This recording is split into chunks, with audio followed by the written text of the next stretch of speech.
नमस्ते दोस्तों, आज हम बात करेंगे LG इलेक्ट्रॉनिक्स इंडिया के IPO के बारे में।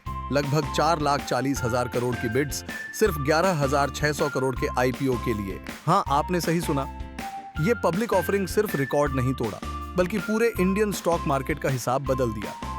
लेकिन असली सवाल ये है, क्या ये सच में एक गोल्डन अपॉर्चुनिटी है या सिर्फ हाइप फ्यूल्ड ट्रैप? आज के वीडियो में हम समझेंगे क्या आपको इस हिस्टोरिक IPO में इन्वेस्ट करना चाहिए या थोड़ा रुकना समझदारी होगी। पहले चलिए नंबरों पर नजर डालते हैं। LG इलेक्ट्रॉनिक्स इंडिया का IPO 54 टाइम्स सब्सक्राइब हुआ, मतलब हर एक शेयर के लिए 54 बिड्स आईं। Total bidding value 4,40,000 crore, Bharat के IPO इतिहास का सबसे बड़ा रिकॉर्ड। बड़े इन्वेस्टर्स ने अपने रिजर्व हिस्से के लिए 166 टाइम्स बोली लगाई। हाई नेट वर्थ इंडिविजुअल्स ने भी जबरदस्त दिलचस्पी दिखाई।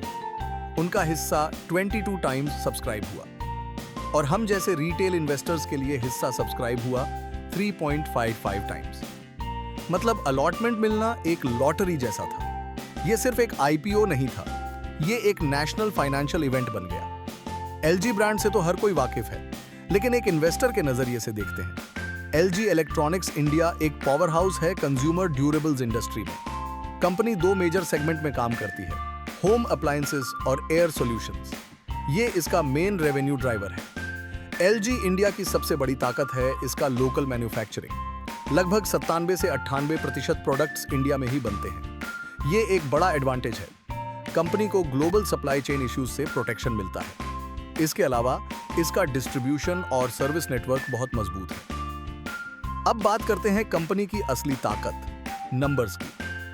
फिस्कल ईयर 2025 में LG इंडिया का रेवेन्यू लगभग 14% बढ़कर 24,366 करोड़ से ज्यादा पहुंच गया। लेकिन असली हेडलाइन था इसका प्रॉफिट, जो बढ़ा लगभग 46%, लगभग 2,203 करोड़ का प्रॉफिट। कमाल का प्रदर्शन। प्रॉफिट आफ्टर टैक्स मार्जिन खड़ा है लगभग 9% पर। और सबसे खास बात, कंपनी डेट फ्री है, यानी कंपनी पर जीरो डेट है, जो इन्वेस्टर्स के लिए एक बहुत बड़ा ग्रीन फ्लैग है। इसके अलावा कंपनी की एफिशिएंसी भी शानदार है। ROCE है लगभग 43%। अगर आपको ये एनालिसिस अच्छा लग रहा है तो 1 सेकंड निकालकर सब्सक्राइब बटन जरूर दबाइए। इस IPO का टोटल इश्यू साइज था 11,607 करोड़। लेकिन यहाँ एक इंपॉर्टेंट पॉइंट है, ये पूरा ऑफर फॉर सेल था। मतलब IPO से जो पैसा आया वो LG इंडिया के पास नहीं जा रहा। इसका मतलब कंपनी को ग्रोथ के लिए कोई नया फंड नहीं मिल रहा। अब सवाल ये है, इतनी जबरदस्त डिमांड क्यों आई? क्योंकि कंपनी की स्ट्रेंथ्स बहुत क्लियर है। पहला, इसका डोमिनेंट मार्केट पोजीशन और मजबूत ब्रांड इक्विटी। दूसरा, financial power, high growth, high profitability और जीरो डेट। तीसरा, लोकल मैन्युफैक्चरिंग एज, जो कंपनी को ग्लोबल रिस्क से बचाती है।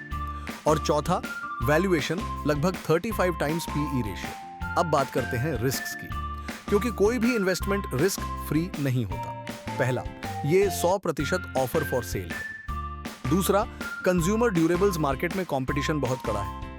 तीसरा, ये एक साइक्लिकल बिजनेस है। अगर इकोनॉमी स्लो हो जाए तो लोग अप्लायंसेस की खरीद टाल देते हैं। अब आते हैं सबसे बड़े सवाल पर, listing gains. Grey market premium था लगभग 420 प्रति शेयर, मतलब एक्सपेक्टेड लिस्टिंग गेन था करीब 30 से 35%। तो शॉर्ट टर्म इन्वेस्टर्स के लिए जवाब था एकदम यस।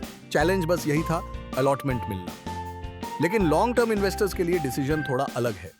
कंपनी के फंडामेंटल्स तो बेहतरीन हैं, लेकिन वैल्यूएशन स्ट्रेच्ड लग सकता है। इसलिए लॉन्ग टर्म के लिए बेहतर है कि बाय ऑन डिप्स स्ट्रैटेजी अपनाई जाए। LG इंडिया IPO ने वाकई में एक नया इतिहास रचा। जिन्हें अलॉटमेंट मिला, कंग्रेचुलेशंस, और जिन्हें नहीं मिला, ये कंपनी अब भी एक वॉच लिस्ट वर्दी स्टॉक है। आपका क्या व्यू है इस IPO पर? कमेंट्स में जरूर बताइए। मिलता हूं आपसे नेक्स्ट वीडियो में। इन्वेस्ट स्मार्ट और स्टे इन्फॉर्म्ड।